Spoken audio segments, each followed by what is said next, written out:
Good morning dear students. Today I am going to explain you experiment number 4, and the aim for experiment number 4 is to determine heat of solution of potassium nitrate calorimetrically. For this experiment we are going to use a thermos flask, beaker, measuring cylinder, thermometer etc. as apparatus. Then we are going to use potassium nitrate and distilled water here as chemicals. Now the principle behind this experiment is that the heat of solution is, what is heat of solution? We are going to determine heat of solution, but what is heat of solution? Heat of solution is defined as a change in enthalpy taking place when 1 mole of substance is dissolved in large excess of solvent, and during formation of the solution two changes takes place. Which are these two changes? Number one, first one is ionization of salt. So first the salt undergoes ionization. The energy which is required for this ionization is called as a lattice energy, and it is endothermic process. Okay, so ionization of salt is an endothermic process. The second process which is taking place while formation of solution is hydration of ions. So heat is generally evolved due to hydration, and therefore hydration of ion is exothermic process. And the net effect of the formation of solution, it may be exothermic or endothermic. It depends on the nature or on the compound. But in case of solution of KNO3, that is potassium nitrate, the lattice energy is more than the heat of hydration. As we already said that lattice energy is endothermic process and hydration energy or hydration of ion is a exothermic process. So in case of this KNO3, lattice energy means endothermic process is greater than the exothermic one, and therefore overall this formation of solution of KNO3 is endothermic process. What does it mean?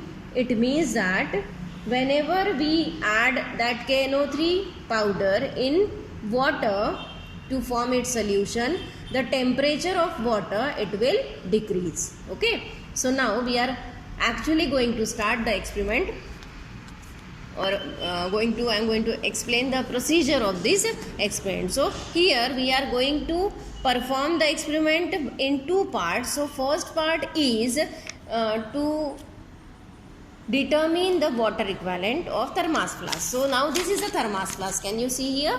Yes, it is a thermos flask.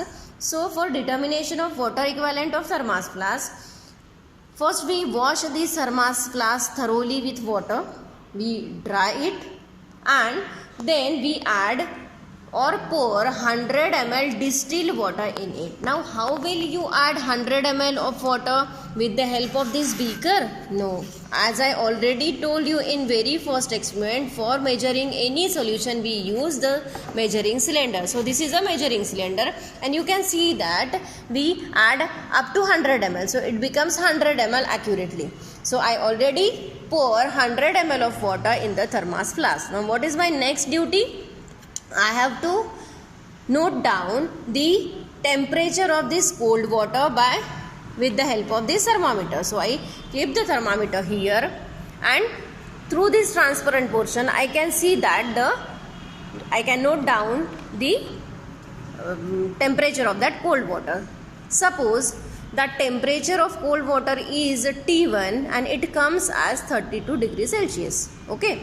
Now we need to proceed for the next process. In the next process we are going to take one beaker, Borosil beaker, and again we take 100 ml of distilled water. We add it or pour it in the Borosil beaker. Now we have a beaker with 100 ml distilled water. Now what is our next duty? We have to heat this 100 ml of water which we are taken in a beaker. But up to what extent we will heat it? Yes, for that we consider T1. T1 is 32. So we will increase 25 to 30 degrees Celsius from the initial one. So we add 32 plus 30, suppose. So what we get? We get 62. So up to 60 or 62 degree Celsius we have to heat this water which is present in a beaker. So how will you heat? Obviously You saw the arrangement. We take a tripod. We first take a burner. On the burner we put tripod. On tripod we put wire gauze, and on the wire gauze we will keep this Borosil beaker with 100 ml of water, and we started heating, and we heat up to 62 degree. Okay, how will you measure? Again we have a thermometer, so keep that thermometer in a beaker and just observe whether the mercury raises up to 60. Then switch off or close that burner. Now exactly note down the temperature of that hot water. It is not possible always that if you are thinking that you have to raise 30 degree, but it may be higher than 30 degree, you may increase higher than, or it may be heated less than 30 degree, but you have to know the exact temperature of that hot water. So after heating it, you just check out for the exact temperature. Suppose we consider that hot water temperature as a T2 degree Celsius, and it comes, suppose I think it is 58 degree Celsius. So note down in your record. So now we have two temperatures. One is cold water temperature, that is T1. We consider it as 32 degree Celsius, and second temperature that we have is temperature T2, that is of hot water. It comes as 58. Now after that what we have to do, now this is consider it is a hot water near about of 58 degree Celsius, and this is a cold water of 32 degree Celsius. Immediately I'll pour this, means 100 ml hot water from beaker. I poured in a thermos flask which contain 100 ml cold water. Now I stir it, and immediately I measure or note down the temperature of this mixture of cold and hot water. You will not pour cold water into hot water, but you have to pour hot water into cold water which is present in the thermos flask. Immediately note down the temperature of that mixture, and that temperature comes to be T3 degree Celsius, and suppose it is 43 degree Celsius. Okay, now come to the calculation part. Okay, this is one part. Now what we are going to do now, pour all the 200 ml water, means you have to drain it. Suppose I drain it here.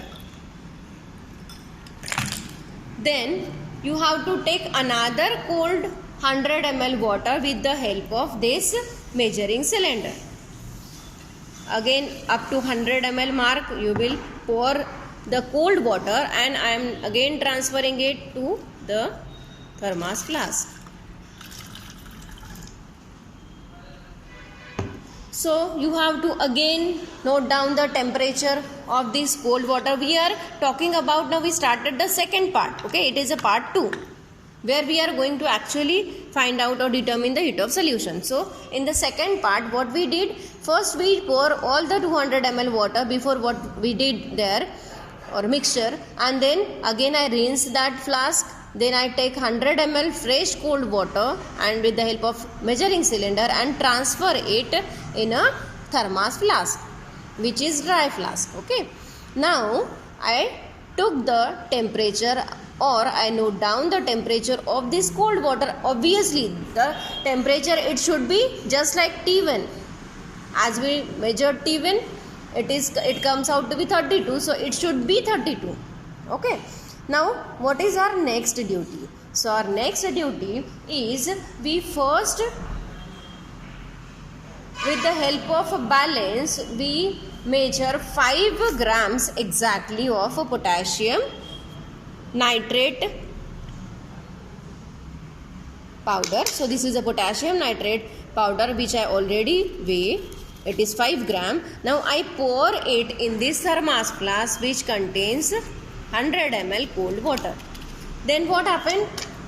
The dissolution process starts.